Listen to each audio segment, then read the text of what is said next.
here. How you doing today? I am doing great, thank you. Yeah? That's I good. am. You having a good time? I am having a great time. We're going to do a little interview here. All right. You excited? I'm super excited. Yeah? All right. Let's get this going then. So, when did you first start boating? Well, that goes way back to probably when I was about 10 or 11 years old. Back at summer camp, actually, I tried a sunfish sailboat and really enjoyed doing that. And every summer I couldn't wait until I did that again. So that led you to enjoy boating then, I guess? Yeah, I really did. I really did. My prior experience with boating consisted 100% of a small speedboat that my parents had that we went on every weekend in the summer. And I didn't have any experience whatsoever on a sailboat. Back then, did you ever think about living on a boat when you were older? Well, I always knew that I wanted a sailboat, and it got to the point where I was asking for it so much that my grandparents decided to buy me a boat.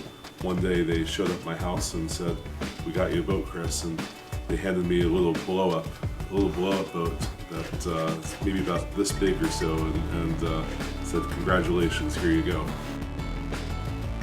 So when I was in my early 30s, I had a small tragedy, actually a large tragedy in my life, which was my best friend passing away. And that really led me to realize that life is very short.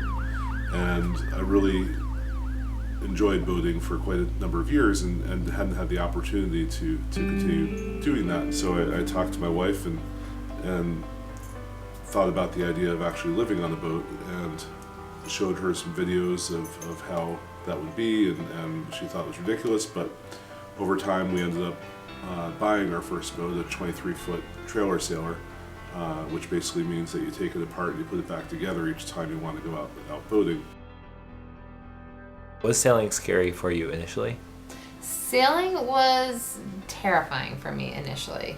So like I said, I was used to a speedboat, and a speedboat it's flat. It doesn't tip or anything like that. And if it does tip, that's a very, very bad thing. So when I stepped foot on a sailboat and started sailing, and this thing was half on its side, I said, no, this is wrong. This is very uncomfortable. I don't like it at all, and this is not for me.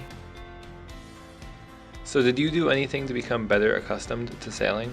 Well, when he told me that he wanted to go cruising, I said, well, that's all well and good, but if I ever fall off the sailboat, you better just wave goodbye, because I don't know what I'm doing and I won't know how to turn the boat around and come save you.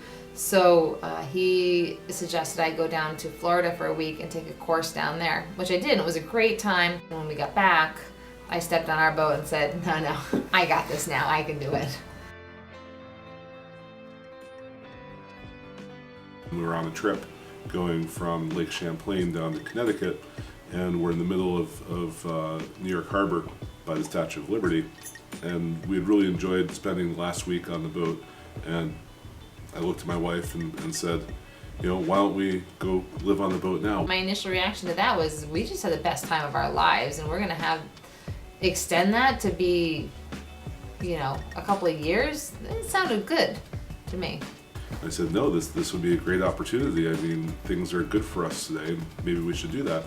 And we decided to. So now you're on the boat, you're living on the boat, like you've been on there for a while. And what was the most exciting event that happened like while you were cruising?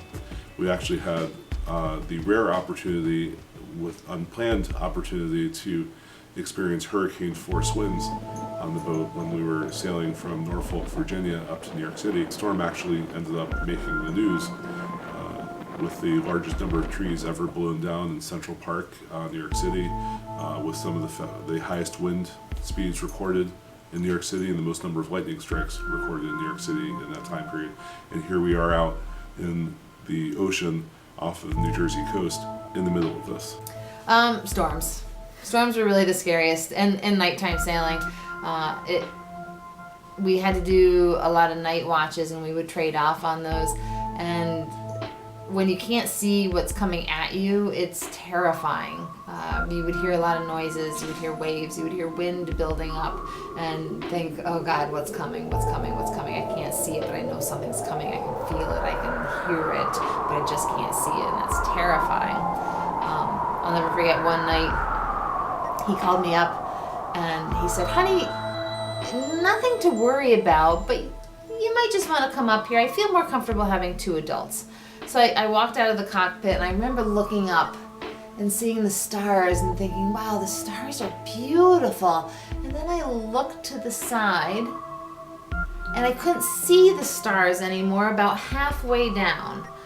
And I thought, that's weird. The stars ended. Why did the stars end about halfway down? And that's when I realized that was where the waves started. That was blocking my view of the stars. And I'm like, oh my goodness, this is horrible. And I'm like, what do you mean? Nothing to be nervous about. And that was scary. Like, they were huge, huge waves. One of the great opportunities we had when we were living on the boat was to go from place to place and check out different islands. And we had the opportunity while doing that to meet different people. And at one of the islands that we were at, I believe it was Norman's Key, and there was a pilot and a co-pilot staying at a nearby hotel that we met on the road. And we actually invited them to come back to our boat with us, or actually we were traveling with several boats, and so we invited them back to hang out with us for an evening and have drinks and dinner. Actually, when they left, I'll never forget this. They flew directly over the top of our boat, literally maybe 50 feet off the top of our mast, and buzzed us and then wagged their wings at us before they took off to go back to the U.S.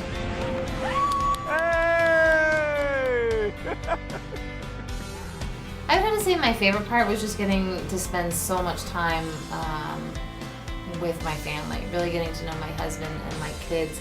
My husband and I really worked together well on the boat. When you're in day-to-day life, there's a lot of stress associated with bills and work and things that have to be done around the house. When you're on the boat's really the only thing you have to worry about. So a lot of the stress is gone, and we had a lot of fun working on projects together. If something broke on the boat, we would work on it together to fix it. And we had the time and resources to do that, so it made it enjoyable instead of stressful. Before we left, I was not very social. I kind of preferred to be by myself. I didn't go out and seek a lot of friendships. And when we were out on the boat, we socialized a lot. You met another boat and you had to become friends with them instantly, because that was the only human contact you were going to have maybe for a while outside of your own family. So I learned how to be a lot more social than I was before. The other thing that changed was I took a lot more risks, I would say. Going cruising with my family is not something I would have undertaken on my own if it was just me. But I learned that it was wonderful, and taking risks can result in wonderful things. So when I got back, I think I became a lot more independent and a lot less hesitant to try things that I might not have tried before. When you've been on the boat, you're visiting different people, you're visiting different cultures, you're seeing different things. It's no longer about the things around you, the stuff. It's about the people, it's about the family, it's about the fun, it's about living life and seeing interesting things and doing interesting things.